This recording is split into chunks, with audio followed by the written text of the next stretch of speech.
El siguiente mensaje, por el pastor Abelardo Muñoz, es una producción de la Iglesia Gracia Soberana de Ciudad Juárez. Deuteronomio, capítulo 16. El día de hoy vamos a hablar, continuando con nuestra serie sobre la gracia de la ley, de un tema muy importante, y el título de este mensaje es La ley y nuestra búsqueda de la justicia. La ley y nuestra búsqueda de la justicia.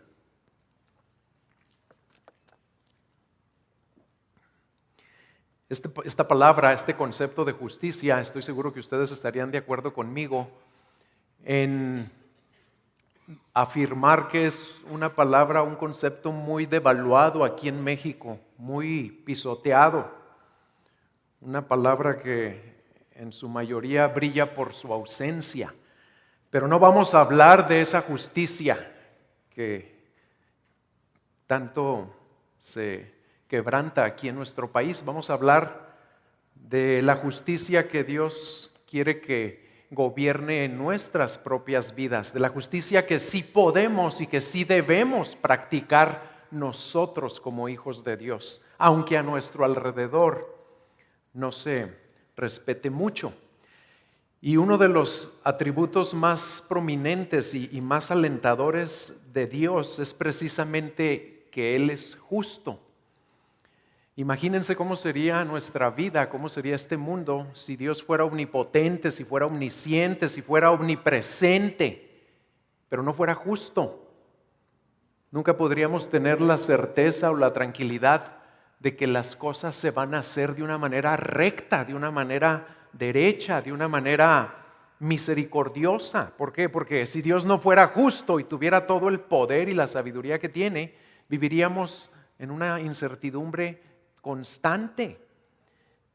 Pero para nuestra dicha y para nuestro consuelo, la perfección de Dios también incluye su justicia. En Deuteronomio 32:4, dejen el dedo ahí en el 16 y nada más vean rápido Deuteronomio 32:4. Ahí Moisés nos dice cómo es Dios.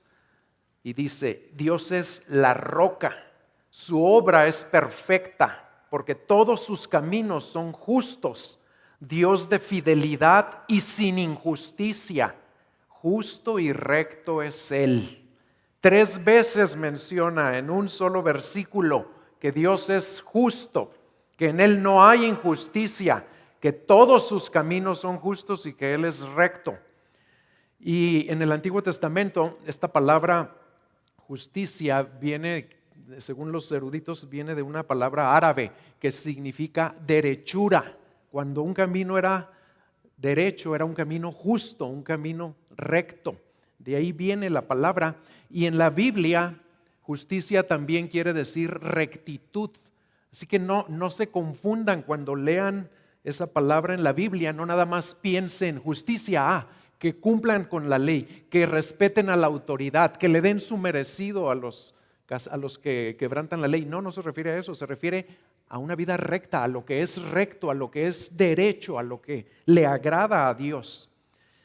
Y el doctor Grudem nos dice que la justicia de Dios significa que Dios siempre actúa de acuerdo a lo que es recto. Y Él es en sí mismo el criterio final de lo que es recto. Y puesto que la palabra de Dios, la ley que vamos a seguir estudiando, es un reflejo de Dios, pues también la ley es recta, la ley es justa, porque la ley es un reflejo del carácter de Dios. Y la ley nos manda buscar siempre la justicia y solo la justicia. De eso vamos a hablar este día. Dios nos llama a buscar solo la justicia y siempre la justicia. Y vamos a ver 5 áreas o 5 tratos o 5 relaciones que tenemos con la justicia en los que Dios nos ordena hacer todo de una manera recta, de una manera justa. Lo primero que vamos a ver es al aplicar la ley o al procurar justicia. Cuando estamos en una posición de ser los que tenemos que aplicar la justicia, o que procurar esa justicia o que hacer que se cumpla la ley o la palabra de Dios, ¿qué nos dice ahí Dios? Pues en el versículo 18 de Deuteronomio 16 dice: nombrarás para ti jueces y oficiales en todas las ciudades que el Señor tu Dios te da, según tus tribus, y ellos juzgarán al pueblo con justo juicio. Y enseguidita les advierte: no torcerás la justicia. Y les explica dos formas muy comunes en las que tanto ellos como nosotros somos tentados a torcer la justicia. ¿Cuáles son esas dos formas? Ahí en el versículo 19 les dice: no harás acepción de personas. Es decir, no juzgarás con parcialidad o con favoritismo, ni tomarás soborno, porque el soborno ciega los ojos del sabio y pervierte las palabras del justo. Es lo primero que Dios menciona en este pasaje, donde nos dice: busquen siempre la justicia, hagan siempre lo que es recto, traten siempre de apegarse a la ley, a la palabra de Dios. Y nos dice: tengan cuidado con estas dos maneras de torcer la justicia, no la vayan a torcer. ¿Por qué? Porque cuando hacen acepción de personas, cuando juzgan con favoritismo entre una persona u otra, inmediatamente estamos pervirtiendo la justicia de Dios. Y cuando recibimos soborno, y aquí no lo dice, pero también se aplica a cuando damos el soborno, pues también estamos pervirtiendo la justicia. ¿Saben cómo se llama el soborno aquí en México? Mordida. Y es muy común, demasiado común. Tan arraigada está esta práctica en nuestra cultura que a veces, no sé si les ha pasado por la mente, ¿verdad? Pero a veces hasta llegamos a pensar que es algo normal, que es parte de ser mexicano. Y supongo que en otros países también se practica, tal vez de otras maneras más veladas, pero aquí es muy abierto, muy normal, muy común. Pero la verdad es que Dios detesta esa práctica. ¿Por qué? Pues porque es una manera de pervertir o de torcer la justicia. Y estamos yendo en contra, totalmente en contra de lo que Dios nos dice aquí, en contra de su palabra, en contra de su ley, en contra de su voluntad. No se vale ofrecer un regalito o un dinerito o un favorcito a nadie para que nos ayude a que no se aplique la ley a nuestras vidas o a nuestras circunstancias. No se vale, ni aun si vamos muy apurados, ni aun si vamos a algo de Dios y cometemos una infracción y nos paran y nos multan. No se vale nunca ofrecer algo a cambio de un favorcito para que no se nos aplique la ley. Eso es totalmente en contra de lo que Dios nos dice. Y nos debemos preguntar cuál es nuestra actitud, cuál es tu actitud hacia este tipo de cosas, hacia este tipo de prácticas, que todos hemos sido tentados o hemos caído en esto en algún momento de nuestras vidas. Pero ahorita que ya conocemos a Dios y que Dios nos está hablando de su ley y que nos está diciendo cuál es su voluntad y cómo quiere que vivamos, ¿cuál es tu actitud ante esto? ¿Cuál es tu actitud hacia buscar el favor de las autoridades o de los que están en posiciones de influencia por medio de obsequios o por medio de regalitos? Eso también es pervertir la justicia. No olvides que Dios nos llama a buscar solo la justicia y siempre la justicia en cualquier asunto o cualquier situación de nuestras vidas. Número 2, ¿en qué otra circunstancia también nos enseña Dios aquí en Deuteronomio que busquemos la justicia? Al investigar con el fin de procurar la justicia. La primera circunstancia fue cuando se trata de aplicarla. Y en segundo lugar, cuando se trata de investigar para que se aplique esa justicia. En el capítulo 17 ahí mismo en Deuteronomio, en los versículos 2 al 7, Dios le da instrucciones a su pueblo en cuanto a lo que debe hacer cualquier persona, aquí no nada más los jueces o los que tienen autoridad, cualquier israelita, cualquier miembro del pueblo de Dios.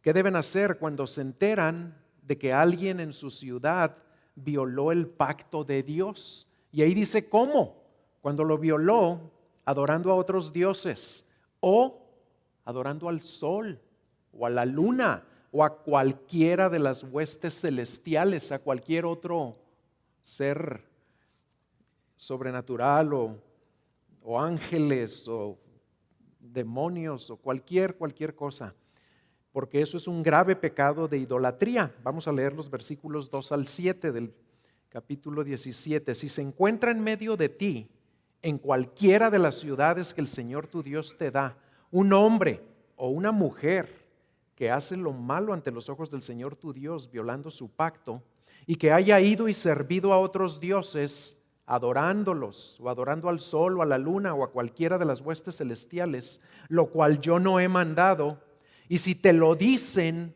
y has oído hablar de ello, harás una investigación minuciosa.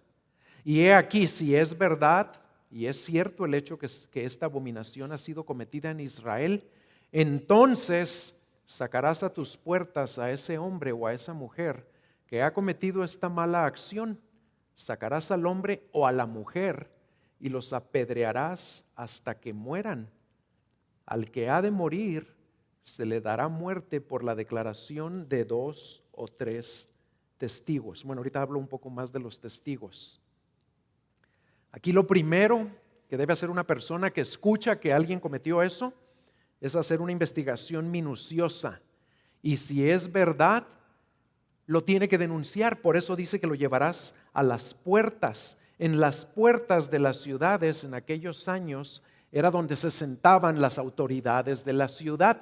No había tribunales de justicia, no había departamento de tránsito o de la procuraduría o del juez o el registro o el ministerio público. No había nada de eso. Los que eran jueces y los que gobernaban se sentaban a las puertas de la ciudad. Y aquí dice que si es cierto, sacarás a tus puertas de esa ciudad al que fue encontrado haciendo eso. Pero ¿cuándo lo debían sacar? ¿Cuándo debían denunciarlo? Hasta después de hacer una investigación minuciosa. ¿Por qué tenía que ser minuciosa? Pues porque es una cuestión de vida o muerte. Es algo muy grave. Y no se podía hacer a la ligera. Por eso ahí en el versículo 6 y 7, Dios dice que el que ha de morir se le va a dar muerte, pero por la declaración de 2 o de 3 testigos. No se le va a dar muerte por la declaración de un solo testigo. Y luego viene algo más, dice, la mano de los testigos caerá primero contra él para darle muerte y después la mano de todo el pueblo. Así quitarás el mal de en medio de ti. ¿Por qué es tan grave esto? ¿Por qué es tan drástico aquí Dios? ¿Por qué un mandamiento como este incluye la pena de muerte para las personas que están adorando a un Dios falso en medio de las ciudades? Pues porque Dios los llamó, como nos dijo Carlos la semana pasada, a ser un pueblo santo, a ser un pueblo consagrado a Él, a ser un pueblo apartado de las abominaciones de los otros pueblos. Y si se permitía que alguien adorara al Dios que le diera la gana, que no eran dioses, que eran demonios, o que eran palos o piedras, o el sol o la luna o cualquier otra cosa, tarde o temprano esa persona iba a infectar al resto del pueblo y Dios no lo iba a permitir. Por eso es tan drástica aquí la pena o la sentencia.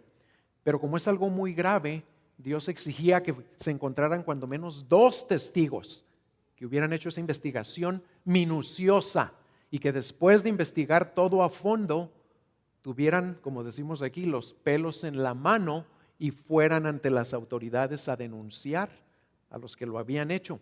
Ahí adelantito, en el capítulo 19, si quieren, váyanse ahí conmigo al capítulo 19, versículo 15, porque ahí vienen más instrucciones para los testigos. Dios es muy cuidadoso y Él más que nadie valora la vida del ser humano. Y por eso aquí, para no llegar a propiciar que alguien se enojara con otra persona y fuera y lo acusara y le dijera, voy a ir a decirles que tú andas adorando al sol o a la luna, o si un día veían ahí hincado a un vecino, ¿se imaginan? Que alguien estuviera muy enojado con ustedes, su vecino, y un día los ve hincados ahí cuando está amaneciendo hacia donde sale el sol, y porque ustedes están llorando ahí o haciendo algo y él dice, voy a ir a decirles que estabas adorando al sol. Pues no era tan sencillo así, porque vean lo que Dios dice en cuanto a los testigos.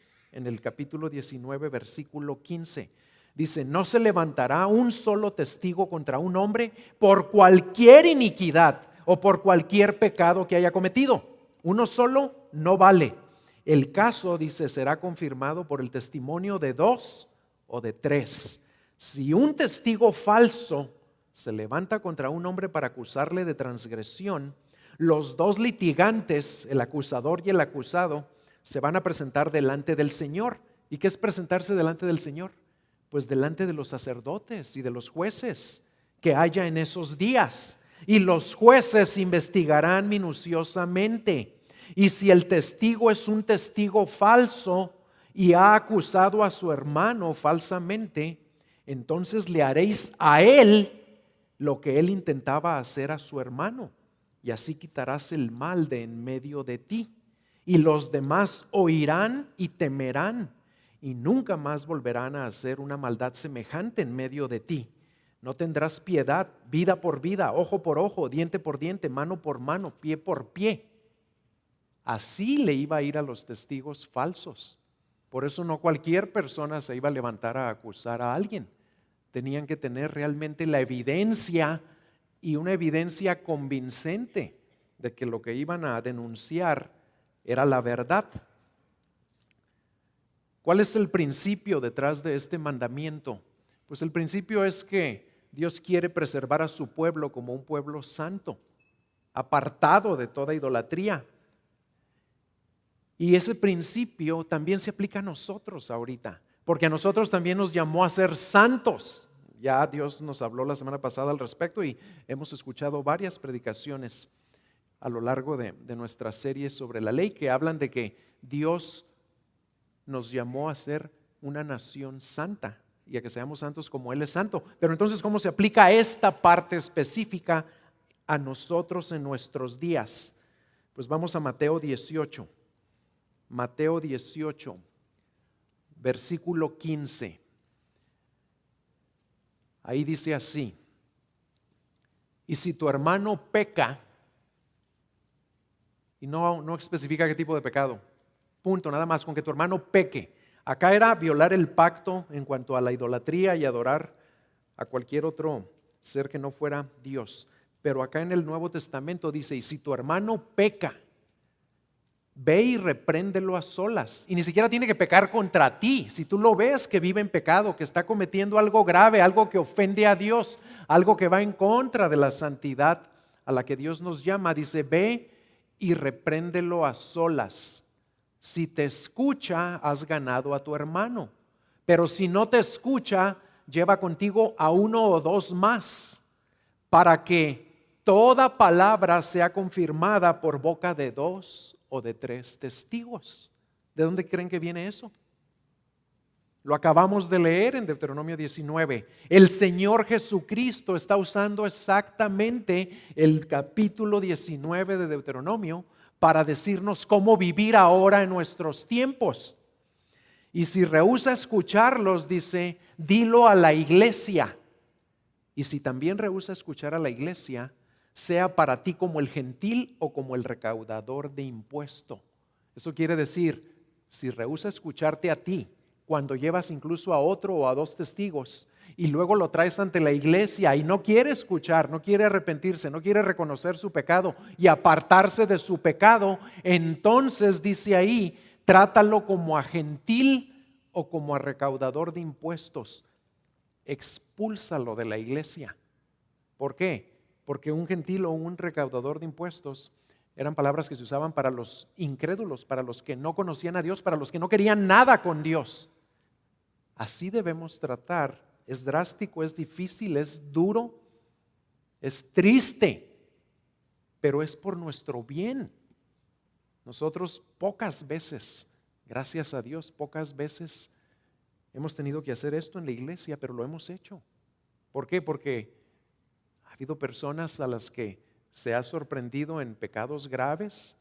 Hablamos con ellos, habla una persona, hablamos 2 o 3 personas, se trae a un grupo de la iglesia, se le pide que se arrepiente, que se aparte, que se haga a un lado de eso que está practicando y persiste. Y tenemos que obedecer la palabra de Dios porque tenemos que buscar la justicia y la santidad a la que Dios nos ha llamado. ¿Saben cuál es la única diferencia? Por la gracia de Dios nada más. La única diferencia es que en el Nuevo Testamento no se nos llama a matarlos a pedradas, por la pura misericordia de Dios. A veces quisiéramos agarrarlos a coscorrones, que no duelen tanto como las pedradas, pero por la pura misericordia de Dios, la pena o la consecuencia en el Nuevo Testamento es apartarlos de la comunión con la iglesia, separarlos de la comunión con el cuerpo de Cristo. ¿Por qué? Para que se arrepientan, para que reflexionen, porque si los dejamos igual, si los dejamos nada más, ya te dije, ya no lo hagas. Y mira, el Señor te dice que por favor te arrepientas, que lo dejes, que te hagas a un lado, que va a traer consecuencias a tu vida. Estás afectando a tus seres queridos, estás dando mal testimonio, estás trayéndole reproche al nombre de Cristo. Si nada más les dijéramos eso y ahí terminara la cosa, somos tan duros de corazón, hermanos, que no nos arrepentiríamos. Por eso el Señor tiene que aplicar a veces disciplina un poco más estricta. Y en su paciencia, en su misericordia, en el Nuevo Testamento, nos da tiempo para arrepentirnos. Les iba a mencionar un ejemplo del apóstol Pablo, que en Corinto, en la iglesia de Corinto, estaba pasando algo terrible. Una persona ahí estaba en una relación de adulterio con su madrastra, con la esposa de su papá. No era su mamá, era su madrastra. Y el apóstol Pablo les dice a los corintios, a ese tal, entréguenlo a Satanás, porque ya le habían dicho y no se arrepentía. Ya habían hecho esto que decía Mateo 18 y no recapacitaba. Entonces Pablo les dice, entréguenlo a Satanás para destrucción del cuerpo, pero a ver si su alma se salva. Es algo difícil. Y la pregunta para ustedes y para mí es, ¿cuál es tu reacción inicial o tu reacción natural cuando tú te enteras de que alguien, un hermano aquí en la iglesia, está haciendo algo muy grave? ¿Te haces de la vista gorda? Porque dices, no, si digo algo, pues después él va a andarme vigilando a mí. O yo también tengo cola que me pisen. O me va a decir que soy un dedo. ¿Estás tú dispuesto a obedecer lo que Dios nos dice aquí? Eso es buscar justicia, buscar siempre la justicia. Es hacer lo recto, lo que Dios nos dice por el bien de la otra persona. Porque ¿sabes cuál es la verdad? Si no lo denuncias, si no lo confrontas, si no hablas con él en amor, entonces no lo amas.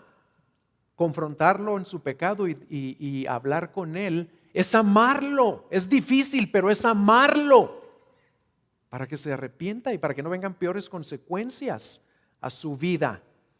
¿Qué tan dispuestos estamos a obedecer fielmente esto que el Señor nos manda? Y si tú batallas mucho para hacerlo, pregúntate por qué batallas tanto. Número 3.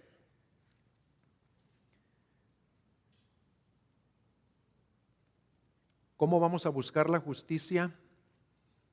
¿O cuál es otra circunstancia en la que debemos siempre buscar la justicia? Es al acatarla. Y al acatarla cabalmente. Todos hemos enfrentado problemas o situaciones muy difíciles, conflictos que no podemos resolver por nosotros mismos. Y lo peor es que a veces no sabemos qué hacer y cuando ya se nos ocurre, se me hace que esto es lo que tengo que hacer. ¿Saben cuál es la pregunta que viene entonces a nuestra mente? ¿Y le agradará a Dios esto? No sabía qué hacer, no tenía ni la menor idea, pero de repente, creo que esto puedo hacerlo. ¿Pero le agradará a Dios? ¿Será conforme a su voluntad? Y tampoco eso podemos contestar. Aquí viene la respuesta para eso. Vamos a ver qué nos dice Dios cuando enfrentemos ese tipo de cosas. En los versículos 8 al 13 de Deuteronomio 17. Vean cómo nos dice: si un caso es demasiado difícil para que puedas juzgar, como entre una clase de homicidio y otra, entre una clase de pleito y otra, entre una clase de asalto y otra, siendo casos de litigio en tus puertas, te levantarás y subirás al lugar que el Señor tu Dios escoja, y vendrás al sacerdote levita o al juez que oficie en aquellos días, e inquirirás de ellos, y ellos te declararán el fallo del caso. ¿Qué es lo primero que Dios le dice a su pueblo? ¿Qué debe hacer cuando enfrenta este tipo de casos tan difíciles? Pues deben acudir al lugar que Dios designó para que se le adore. En aquellos días, ¿saben cuál era ese lugar? El tabernáculo de reunión. Y deben acudir con las personas que Dios designó para que estuvieran a cargo de la adoración a Dios. Y en aquellos días eran los levitas, los sacerdotes. Posteriormente, cuando el Señor Jesucristo anduvo en esta tierra y desde los tiempos de Salomón, ese lugar era el templo. Debían acudir al templo y a los levitas, a los sacerdotes que también funcionaban como jueces. En nuestros días, ¿qué debemos hacer? Porque nosotros también vamos a enfrentar este tipo de situaciones. No sé qué hacer, no sé cómo hacerle, no sé qué paso dar, no sé si hacerme para atrás o avanzar o hacerme a un lado, olvidarme, dejar el asunto en las manos de Dios. ¿Qué debemos hacer cuando enfrentemos ese tipo de situaciones? Pues debemos acudir a la iglesia. Aquí es donde Dios designó a personas que nos van a hablar, no lo que ellos quieren o lo que ellos piensan o lo que prefieren, nos van a hablar lo que Dios dice en su palabra. ¿Por qué? Porque así era como lo hacían en aquellos días también.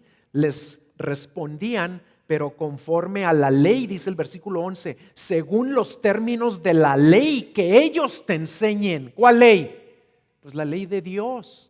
Y cuando nosotros acudamos a la iglesia para pedir ayuda o consejo o algún tipo de apoyo, ¿saben de qué les vamos a hablar? De la misma ley, de la palabra de Dios, porque de Él es de quien viene la sabiduría. Y lo más importante de este precepto no nada más era ir con los sacerdotes, ir al lugar y a las personas designadas por Dios. ¿Saben qué era lo más importante? Lo más importante era acatar cabalmente lo que ellos nos dijeran que Dios les decía que era la solución. Acatar la voluntad de Dios, porque lo que ellos decían no era su propia opinión. Y ahí se les advierte esto a los que no lo acaten. Vean qué serio es. En el versículo, déjenme ver, en el versículo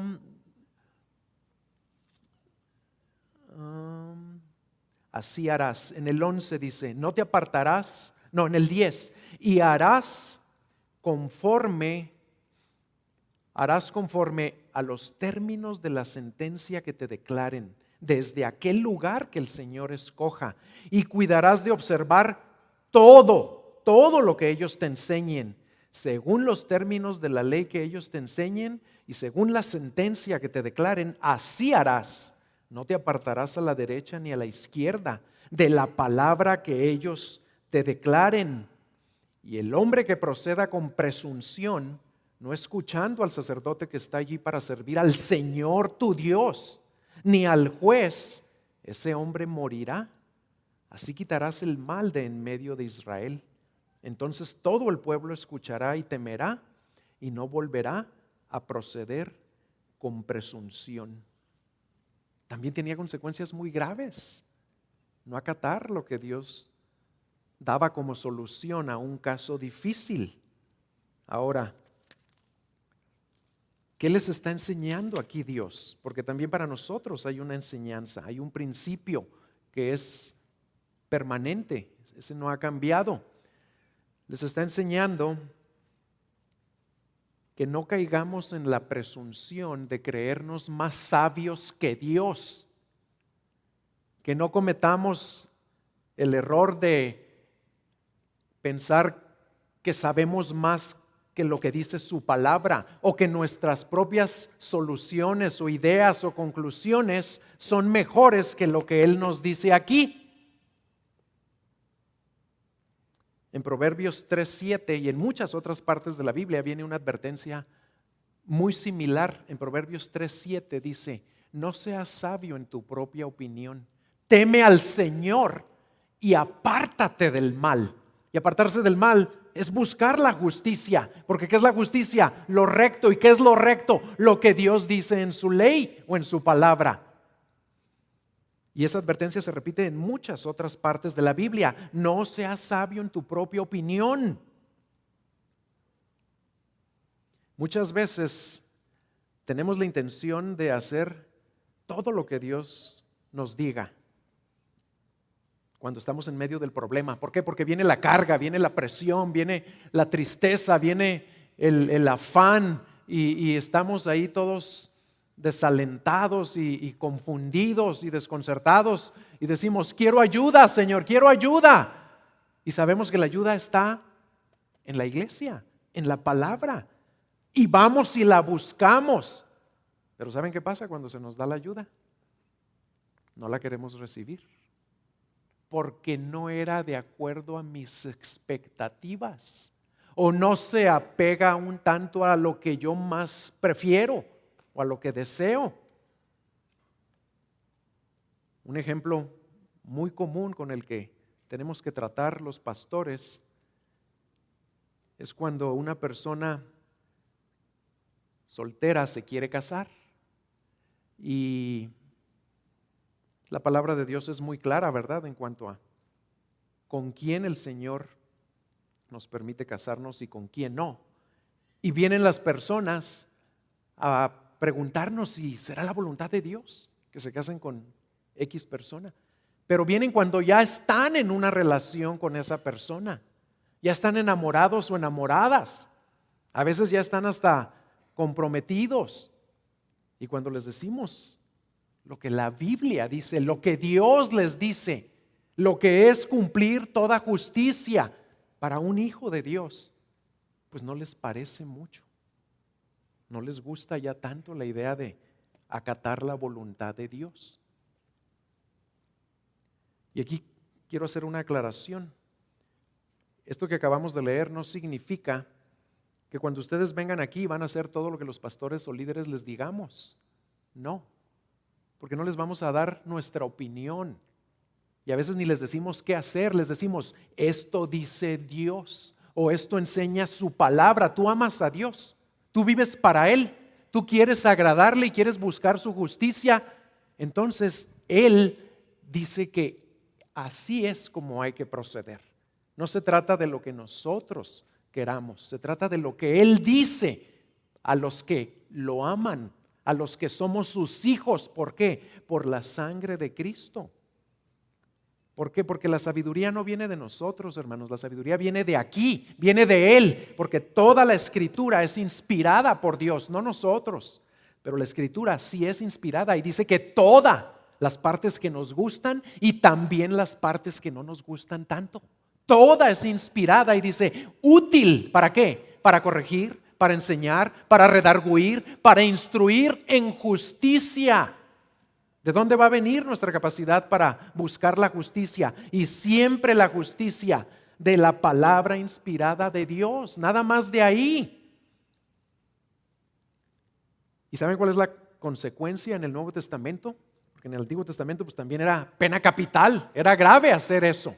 Era preferible que no fueras a preguntar cuál era la solución a tu problema difícil si no pensabas acatarlo.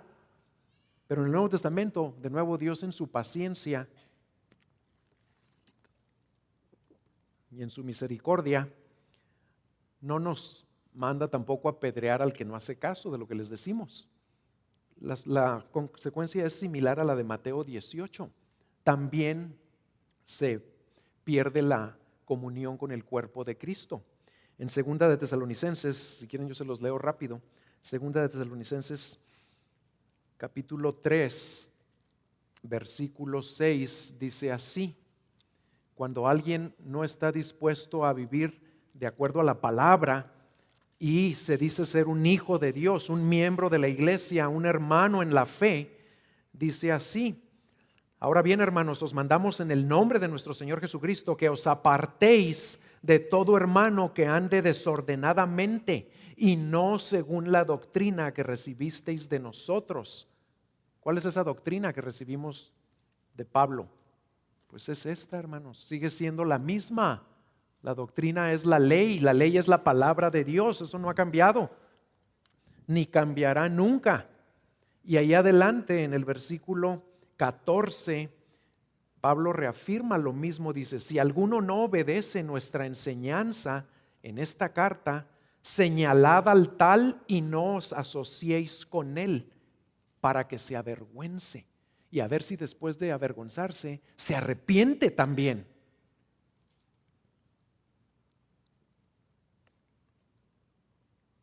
¿Qué tan dispuesto estás tú a discernir la voluntad de Dios? Primero escudriñando su palabra, orando, y luego yendo a pedir consejo y ayuda de aquellos que Dios designó para tus situaciones difíciles. ¿Cuál es tu postura ahí? ¿Y qué tan dispuesto estás a acatar todo lo que Dios te muestre que es su voluntad, aun si hacerlo implica un gran sacrificio personal? Hay muchos ejemplos difíciles que nos hacen a veces titubear y que nos hacen dudar de si debo ir a pedir el consejo de la palabra de Dios.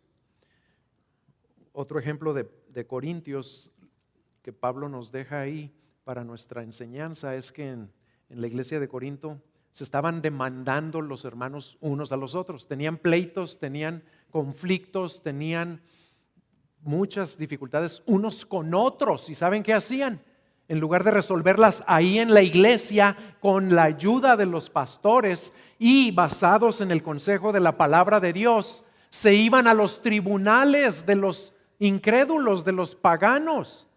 Y Pablo nos deja una enseñanza muy clara ahí que viene de Dios. Dice: entre los hermanos no debe haber litigios, no debe haber demandas, que no son capaces ustedes de resolver un pleito delante de Dios y con la sabiduría de su palabra, que tienen que andar haciendo en el tribunal o en el juzgado o en averiguaciones previas o donde sea.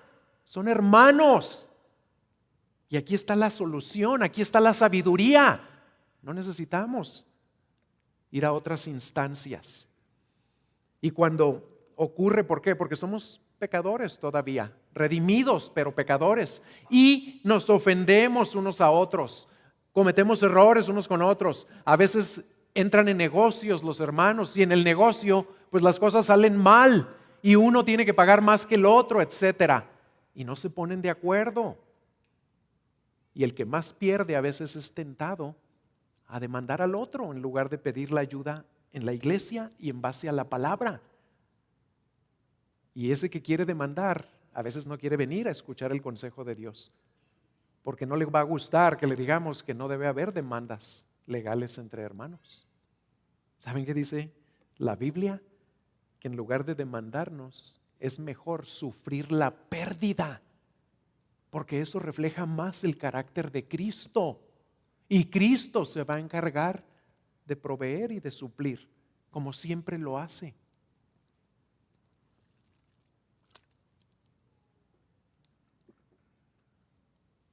Número 4.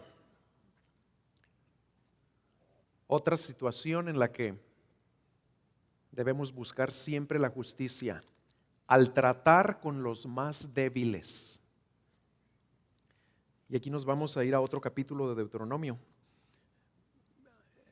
Ahorita les voy a leer varios, aquí vamos a ver varios, pero antes de de leer el primer pasaje. No podemos hablar de buscar la justicia, hermanos, sin escuchar con mucha atención, pongan mucha atención aquí, lo que Dios tiene que decirnos acerca de cómo tratar con los miembros más necesitados, más débiles, más desamparados en nuestra sociedad. En aquellos tiempos, ¿saben quién eran los más desamparados? Los extranjeros, las viudas y los huérfanos. Y toda la Biblia habla de ellos y del cuidado que Dios tiene por ellos. En nuestros tiempos, ¿quiénes dirían ustedes que son los más desamparados? Pues los indigentes, los homeless, que no tienen ni siquiera un techo y que no saben si van a comer cada día. Y peor aún, los que tienen alguna limitación en el uso de sus facultades mentales y que viven en la calle. Y también los huérfanos, hay muchos huérfanos que viven en la calle. Y también las madres solteras, las viudas de nuestros días. Y no nada más las madres, hay familias enteras, hay personas que no tuvieron oportunidades de estudiar o de prepararse y simplemente crecieron en lugares pues muy pobres y con muchas carencias, y de repente ya tienen 3, 4, 5, 6 hijos. ¿Cómo le van a hacer para salir adelante? ¿Qué nos dice Dios a nosotros en cuanto a cómo debemos tratar a esas personas? Pues la Biblia tiene mucho que decirnos, y aquí en Deuteronomio sobre todo, sobre cómo buscar la justicia cuando tenemos relación con ellos.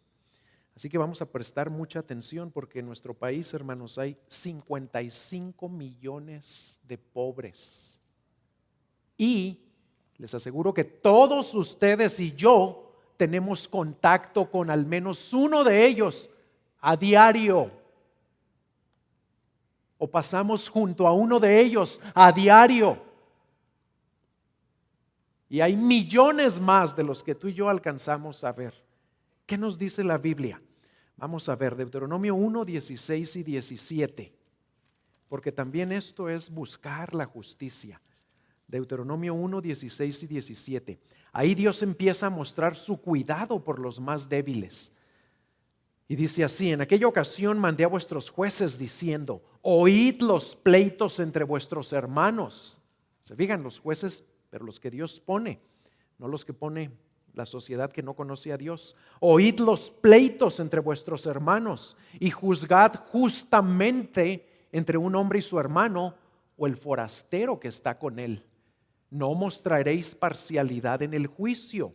Lo mismo oiréis al pequeño que al grande, al pobre que al rico, al educado que al no educado, al inteligente que al no tan inteligente, al que se viste bien como al que no se viste bien. No tendréis temor del hombre, porque el juicio es de Dios. Y más adelante, en el capítulo 10, porque aquí como que repite lo mismo del 16, pero vean más adelante, ya empezó a mencionar al extranjero, ya empezó a mencionar al pequeño. Y en el capítulo 10, versículo 17, Dios los vuelve a mencionar, pero ahora incluye otra cosa en cuanto a hacer justicia. No nada más que lo tratemos sin parcialidad o sin favoritismo, no nada más que lo escuchemos igual que a los demás, que le demos la misma importancia que a los demás. Fíjense lo que incluye Dios en el capítulo 10. Incluye el amor como parte de la justicia, pero el amor no de, ay, sí, te voy a escuchar muy bien y con un sentimiento bonito acá adentro. No, el amor al que Dios se refiere aquí y en toda la Biblia incluye el hacerles el bien de una manera concreta, práctica. En el 17 dice así, capítulo 10 de Deuteronomio, versículo 17: porque el Señor vuestro Dios es Dios de dioses y Señor de señores, Dios grande, poderoso y temible, que no hace acepción de personas ni acepta soborno.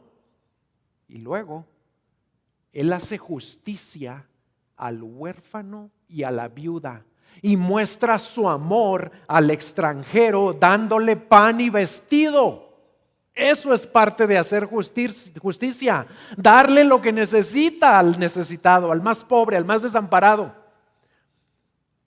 No se vayan con la finta aquí de que dice, hace justicia al huérfano y a la viuda, pero al extranjero no le hace justicia, le muestra amor. No, aquí está hablando en términos paralelos. Hacer justicia al huérfano y a la viuda y mostrarle amor al extranjero es lo mismo. ¿Saben por qué es lo mismo? Porque el hacer justicia incluye mostrarle amor, pero de una manera práctica y concreta, y ayudarlo con lo que necesita. Porque, ¿qué es hacer justicia? Pues es obedecer la ley, hacer lo que es recto delante de Dios. ¿Y qué es lo más importante de la ley? Amar. ¿Y amar a quién? Primero a Él, pero Él no necesita nada. Y en segundo lugar, ¿a quién? A todos los demás. Y ahí sí hay muchos que necesitan. Entonces, amar es hacer justicia, porque lo más importante de la ley es el amor.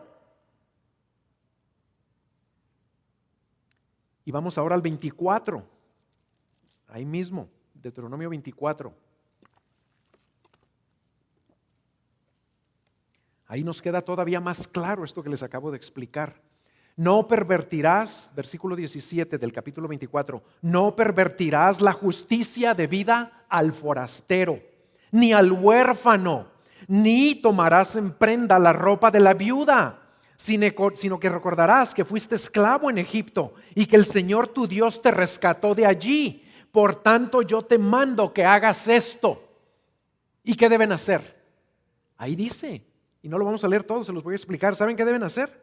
Y ustedes lo leen después. ¿Qué deben hacer para no pervertir la justicia a la viuda, ni al huérfano, ni al extranjero? Deben compartir con ello todo lo que cosechen. Eso es no pervertir la justicia con ellos. Todo, desde el grano o el trigo en el campo, hasta las aceitunas de los olivos, hasta los racimos de la vid. Ahí lo especifica. Compartirás con ellos todo, y dice cómo lo deben compartir. Dice, cuando recojas tu cosecha de trigo o de grano, no recojas todo. Lo que se te quede por allá en las orillas, esas gavillas, ahí déjalas para los pobres, para el extranjero, para la viuda, para el huérfano, porque ellos no tenían campo ni quien les diera comida. Y cuando recojas las aceitunas, no las recojas todas, no te vayas ramita por ramita, deja bastantes por ahí, deja algunas para los pobres. Y cuando recojas las uvas, no arranques todos los racimos, deja varios para los pobres. Y adelante termina en el versículo 22, repitiéndoles exactamente lo mismo. Fíjense cómo termina en el versículo 22, dice, recordarás que tú fuiste esclavo en la tierra de Egipto, por tanto yo te mando que hagas esto. ¿A qué se refiere? Porque también a veces pensamos, pues le está dando más prioridad a los extranjeros, porque ellos en Egipto eran extranjeros. No, ya vimos que incluyó a los tres, al huérfano, a la viuda y al extranjero. Y cuando les recuerda que ellos fueron esclavos en Egipto, no les está recordando nada más que eran extranjeros, les está recordando, eran desamparados, eran esclavos, eran pobres, eran necesitados, eran de lo más bajo que había. Entonces acuérdate de eso, y por eso tú ten misericordia de los que ahora son los más desamparados, y hazles justicia. ¿Cómo? Compartiendo con ellos todo lo que coseches. Uno más, Deuteronomio 14, váyanse ahí hablando todavía de hacer justicia a los más débiles. Deuteronomio 14, versículos 28 y 29. Aquí vemos otra evidencia del cuidado de Dios por estas personas, y aquí incluye hasta a los levitas, a los sacerdotes, porque ellos no tenían tierras. Y no lo vamos a leer todo, nada más les voy a leer algo así rápido. Miren, dice, como parte de la ley, ¿saben qué tenían que hacer? Como parte de la ley, al final de cada tercer año, todo el diezmo de los productos de ese año se tenía que depositar en cada ciudad. No lo llevaban al templo. Al final de cada tercer año lo llevaban a cada ciudad, no al templo en Jerusalén, o no al lugar donde estaba el tabernáculo. ¿Para qué? Para que los pobres y los levitas comieran hasta saciarse. Y también dice ahí el versículo 29, para que el Señor tu Dios te bendiga en toda obra que tu mano haga. Más claro no puede estar. ¿Qué es hacer justicia? Es ayudar al necesitado. No nada más pagar mi diezmo ahí en la iglesia y ser muy derecho en todos mis asuntos y no quebrantar ningún mandamiento y no adorar a ningún demonio o a ningún Dios falso. No, hacer justicia y buscar la justicia es ayudar a los más desamparados de una manera práctica y concreta. Y aquí los ayuda Dios dándoles todo el diezmo de un año. Era para ellos y para los levitas, para que se saciaran. Y un versículo más, en Daniel 4:27. Muy interesante este versículo, ya ni me acordaba yo de este versículo porque hace mucho que no lo leía. Miren, aquí Daniel le acaba de interpretar otro sueño a Nabucodonosor y es un sueño muy terrible de lo que Dios va a hacer con Nabucodonosor porque está endurecido su corazón. Y cuando acaba de decirle lo que Dios va a hacer con él, que se va a volver como una bestia y que por 7 años va a estar ahí en el campo comportándose como un animal. Fíjense cómo termina Daniel de darle consejo al rey Nabucodonosor. Le dice, Daniel 4:27, por tanto, oh rey, que mi consejo te sea grato. Pon fin a tus pecados haciendo justicia y a tus iniquidades. ¿Cómo? Mostrando misericordia a los pobres. Quizás sea prolongada tu prosperidad. ¿Cómo iba a ser justicia? ¿Cómo iba a apartarse de sus iniquidades? Pues mostrando misericordia a los pobres. Eso es una parte integral de buscar la justicia, de hacer justicia. La justicia de Dios, no la que se usa aquí en México. La justicia a la que nos llamó a mí y a ustedes, a todos. Es obvio que para Dios el hacer justicia incluye ayudar a los más necesitados a nuestro alrededor. Y hay muchos, hermanos, muchos. ¿Por qué? Porque esa es la única evidencia del amor. No podemos decir que amamos a nuestro prójimo, como dice Santiago, ya lo vimos en Santiago, que si llega alguien desnudo y que no tiene que comer y nosotros lo vemos y le decimos, hermano, hermana, ve en paz, déjame orar por ti, pero vete en paz y caliéntate y sáciate, y no le damos lo que necesita. Pues ese no es amor. Y ahí lo dice Santiago en términos de que la fe sin obras es vana. Pues tampoco es amor, así como no es fe, tampoco es amor. Así que no pensemos como muchos a veces somos tentados a pensar que buscar la justicia es únicamente obedecer todo lo que no debemos hacer. No hagas esto, entonces estoy buscando la justicia. No hagas aquello, no hagas esto otro, no acá, no allá. Eso no es buscar la justicia, o no es lo único que es buscar la justicia. Buscar la justicia incluye que ayudemos de manera tangible y consistente. No nada más allá de vez en cuando para sentirme bonito que le ayudé a alguien. O no nada más cuando me sobre. Cuando me fue bien un año, ahí sí le voy a ayudar a alguien. Debe ser parte de nuestras vidas, porque somos las manos de Cristo, los ojos de Cristo, los pies de Cristo, la boca de Cristo. ¿Saben cómo tiene Cristo misericordia ahora de las personas? Por medio de ustedes y de mí.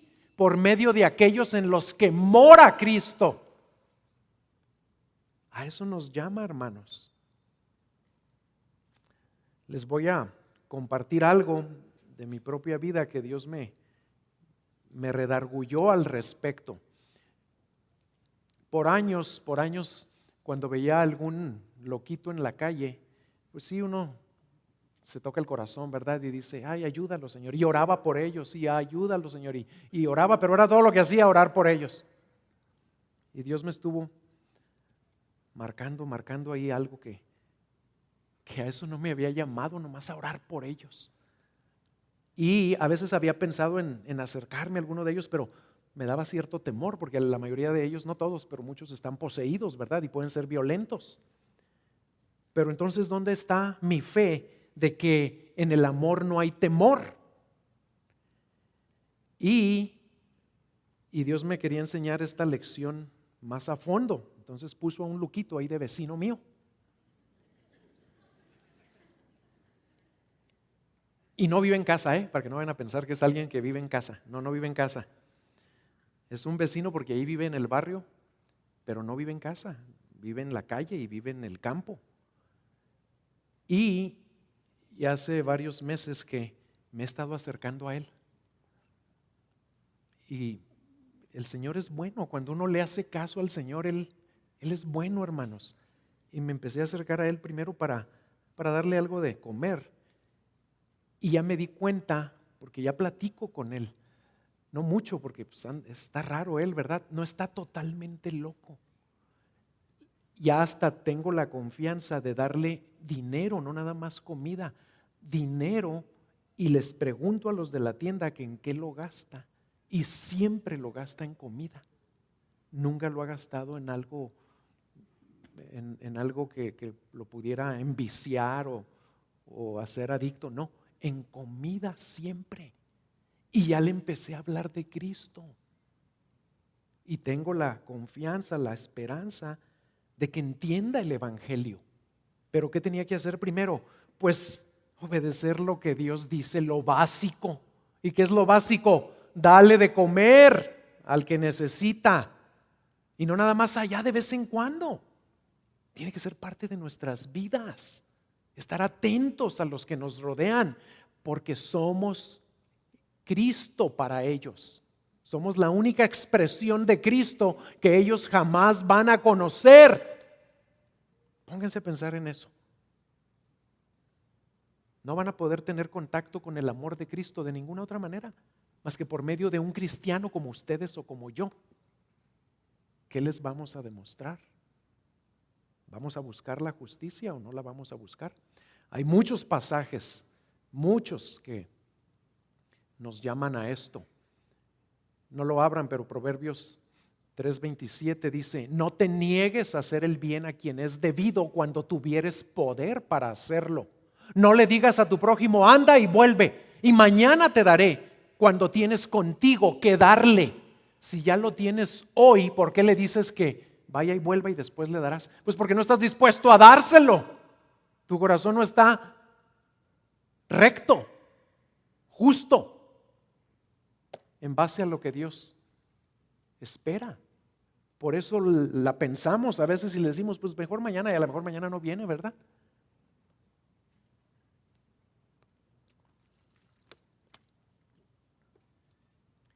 Si quieren, lean ahí, esto va a estar ahí en su tarea, no lo voy a leer ya, pero lean después el Salmo 112, versículos 1 al 6 y versículo 9. Ahí también habla de esto de una manera muy clara. Salmo 112, versículos 1 al 6 y 9. Y número 5. Ay, caray, no me va a alcanzar el tiempo. Ya sé lo que siente Carlos cuando no le alcanza. Número 5. Debemos buscar la justicia al comerciar o hacer negocios con los demás. En el capítulo 25 de Deuteronomio, váyanse al capítulo 25, versículos 13 al 16.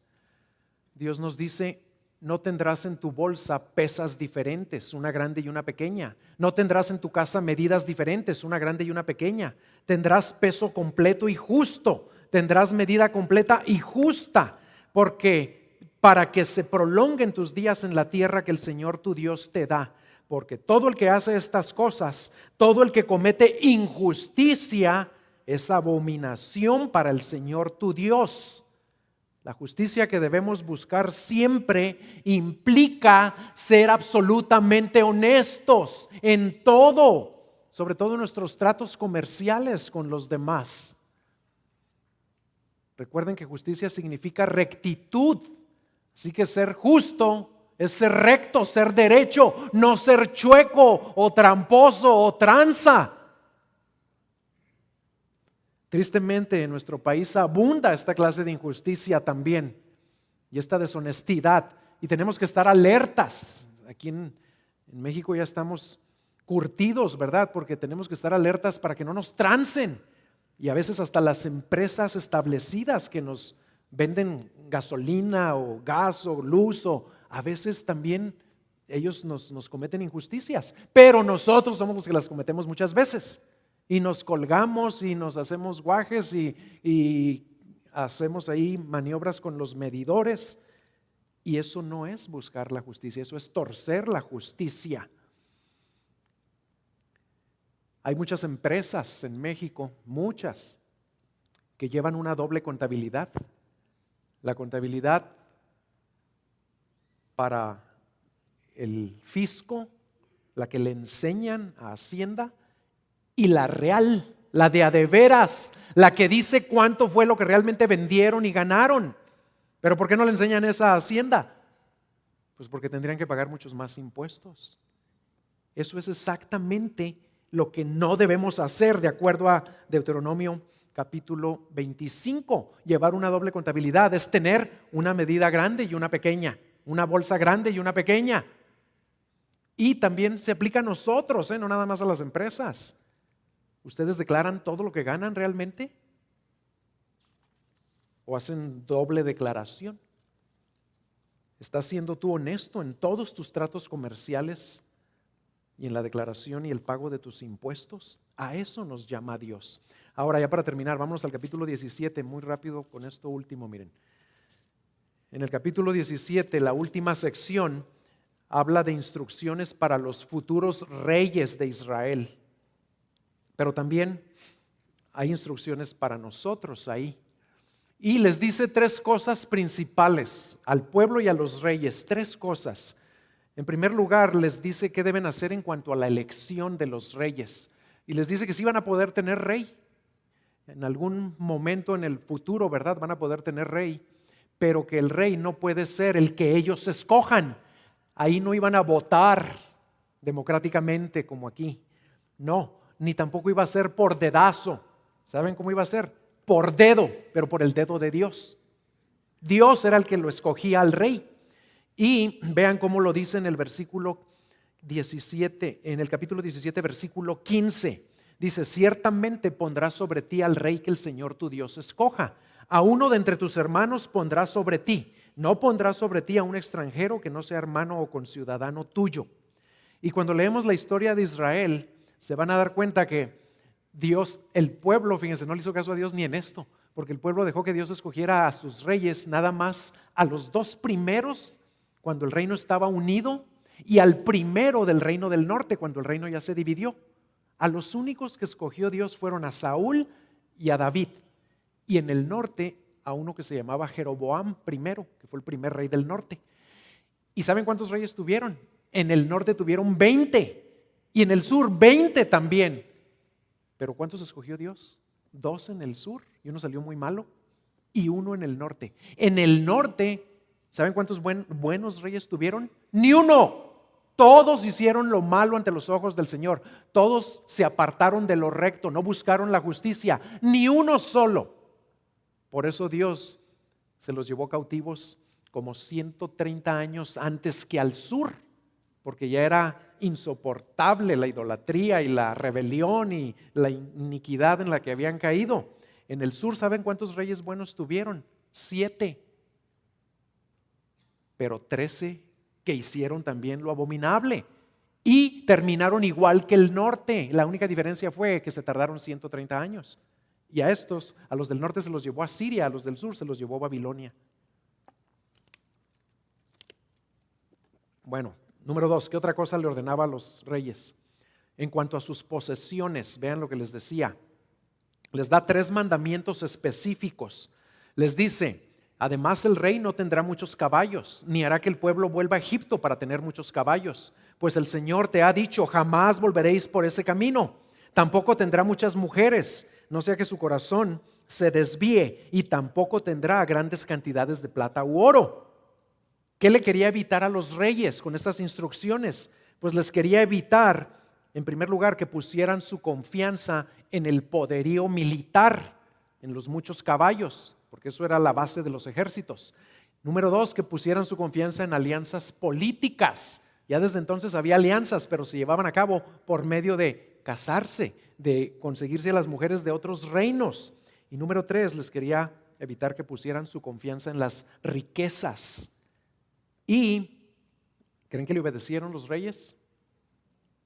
¿Y saben quién fue el peor ejemplo de todos? El hombre más sabio que ha existido sobre la faz de la tierra después de Jesucristo. ¿Cómo se llamaba ese hombre? Salomón.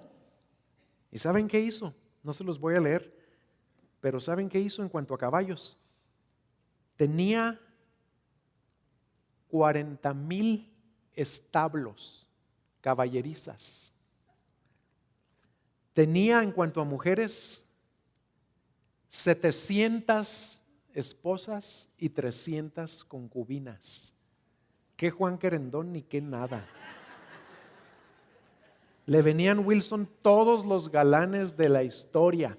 700 y 300 que no eran reinas, pero eran sus esposas o sus queridas también. 700 y 300, 1000. Pónganse a pensar nada más, para platicar con una de ellas un día, tenían que esperarse 3 años. 3 años para volver a platicar con una. En cuanto al oro y la plata, dice que todo en su reino era de oro. Todo, hasta los vasos con los que tomaba agua, las cucharas con las que comía, las agarraderas de todas las puertas, todo era de oro. Y dice, la plata era tan común como las piedras. Y Dios le había dicho, no se hagan eso, porque su corazón se va a apartar.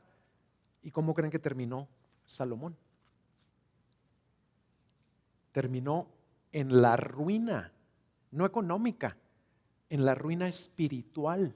Terminó haciéndole templos y construyéndole altares a ídolos, a dioses falsos, a monigotes por todas sus esposas, porque le apartaron el corazón.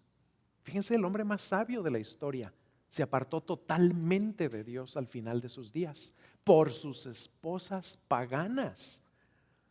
Y aunque nosotros no somos reyes, pues también somos tentados a confiar en lo mismo, en riquezas, en alianzas, en influencias, en palancas o en nuestra propia fuerza, en nuestra propia capacidad, en nuestra propia sabiduría. Hay que tener mucho cuidado con esas tentaciones. Y por último, les da instrucciones en cuanto a sus prioridades. Vean cómo dice el versículo 18 al 20 del capítulo 17. Y escribirá para sí una copia de esta ley en un libro, en presencia de los sacerdotes levitas. Y en el versículo 19 le dice, ¿para qué iba a escribir todo rey una copia de la ley, del libro de Dios? ¿Para qué? Pues ahí dice en el 19, no era para adorno, no era para decoración del palacio, Dice, la tendrá consigo y la leerá todos los días de su vida, para que aprenda a temer al Señor tu Dios, observando cuidadosamente todas las palabras de esta ley y estos estatutos. La única manera en la que podemos aprender a temerle a Dios. ¿Y qué es temerle a Dios? Temerle a Dios es tener una reverencia tan grande por Él que queremos agradarle y aborrecer el mal. Eso es temer a Dios, aborrecer el mal. Y temer a Dios es el principio de la sabiduría. Y la única manera de aprender a temer a Dios es leer su palabra todos los días de nuestra vida, para que esté siempre delante de nuestros ojos, para que no nos olvidemos y para que no nos apartemos, como aquí le dice Dios, para que no se vayan a apartar, para que no se eleve su corazón sobre sus hermanos en el 20 y no se desvíen del mandamiento ni a la derecha ni a la izquierda, a fin de que prolonguen sus días en su reino, él y sus hijos en medio de Israel.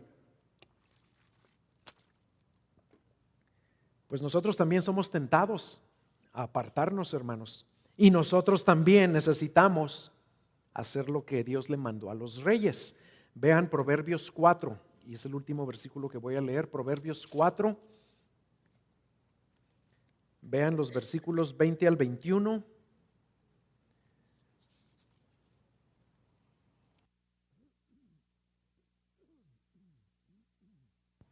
Proverbios 4. Dice, hijo mío, presta atención a mis palabras. Ahí está la copia de la ley. Inclina tu oído a mis razones, que no se aparten de tus ojos. ¿Cómo no se van a apartar de nuestros ojos? Pues leyéndolas todos los días y guardándolas en medio de tu corazón. ¿Qué es eso? Memorízalas también. Y luego vean el 26 y 27 ahí mismo de Proverbios 4. Examina la senda de tus pies y todos tus caminos sean rectos o justos. No te desvíes a la derecha ni a la izquierda. Aparta tu pie del mal. ¿Qué tan fiel estás siendo tú en acatar esta parte de la ley de Dios? Porque también esto es buscar la justicia. Y todos necesitamos alimento espiritual para nuestras almas, a diario, a diario. Le voy a pedir al equipo de alabanza que pasen. Vamos a terminar con una canción muy hermosa. Pero mientras pasan, aquí Dios nos recuerda una vez más la importancia de su palabra para hacer justicia, para buscar la justicia, para vivir de acuerdo a esa justicia, como una evidencia, como un hábito, como una manera de vivir. Pero para eso necesitamos estar llenándonos de su palabra a diario, si no, no lo vamos a lograr, hermanos. En unas conferencias a las que acabamos de ir, Sandra y yo, una mujer muy sabia, Nancy Lee DeMoss, preguntó ahí en una de las sesiones plenarias, había como 4,000 mujeres, y fíjense lo que nos dijo, nos comentó algo, en un taller que dio ella, dice que les pidió levantar la mano a las personas que no tenían su devocional a diario, que no pasaban tiempo a solas con Dios cada día, que no leían la palabra de Dios todos los días para alimentar sus almas, no por obligación o no porque querían una bendición o no por cualquier otra motivación equivocada, sino simplemente porque amaban a Dios. Y les preguntó que levantaran la mano las que no tenían ese hábito. ¿Y saben cuántas levantaron la mano? El 90%. No les voy a pedir que la levanten aquí, pero me temo que andamos por las mismas, a diario, a diario. Pero ¿por qué lo vamos a hacer? ¿Y dónde está el evangelio en todo lo que acabamos de compartir? Porque en toda la Biblia está Cristo, en la ley está Cristo, en la ley está la gracia. Por eso se llama esta serie La gracia de la ley. ¿Saben dónde está la Biblia? ¿Dónde están las buenas nuevas? ¿Dónde está el evangelio y Cristo en todo lo que acabamos de leer? Está en el hecho de que todos nosotros somos injustos. No hay justos ni aún uno. No podemos vivir así. No podemos hacer justicia y buscar siempre la justicia. ¿Por qué? Pues porque somos pecadores. Pero la buena nueva es que solo uno ha vivido cumpliendo toda justicia. Y ese uno se llama Jesucristo. Cuando Juan el Bautista lo iba a bautizar, le dijo: tú vienes a mí, yo debo ir a ti. ¿Cómo que yo te voy a bautizar a ti? Le dice Juan al Señor Jesús. Y el Señor Jesús le contesta: hazlo, porque así es necesario que cumplamos toda justicia. Cristo sí cumplió toda justicia, tanto cuando tenía que acatar la ley, cuando tenía que investigar la ley, cuando tenía que tener compasión de los pobres, cuando tenía que ser honesto. En todo cumplió toda justicia. ¿Y saben cuál es la buena nueva? Que para los que nos arrepentimos y ponemos nuestra fe en Él, en 2 de Corintios 5:21 se nos dice lo siguiente: al que no conoció pecado, por nosotros, por ustedes y yo, lo hizo pecado, para que nosotros fuésemos hechos justicia de Dios en Él. Ya tenemos justicia perfecta, hermanos, a pesar de que no la obedecemos y la cumplimos, pero ya la cumplió otro en nuestro lugar. Y esa justicia que Él sí cumplió nos ha sido imputada, regalada, acreditada, otorgada, concedida. Y así nos ve Dios ahora, como si hubiéramos vivido con la justicia de su Hijo. Y por amor a Él, por amor a esa buena nueva de que nos regalan una justicia que no teníamos, la justicia del único que sí la tiene y perfecta por amor a Él, ahora somos motivados a obedecer estas cosas para reflejarlo a Él. Y si hay alguien aquí que no conoce a Cristo, pues le tengo que decir que también es injusto, que también está perdido, que tampoco podrá nunca cumplir con esta justicia, ni justificarse delante de Dios. La única manera es que se arrepienta y ponga su fe en otro, en el que sí cumplió, en el único que tiene una justicia perfecta para que lo reconcilie con Dios. Esperamos haya sido de bendición.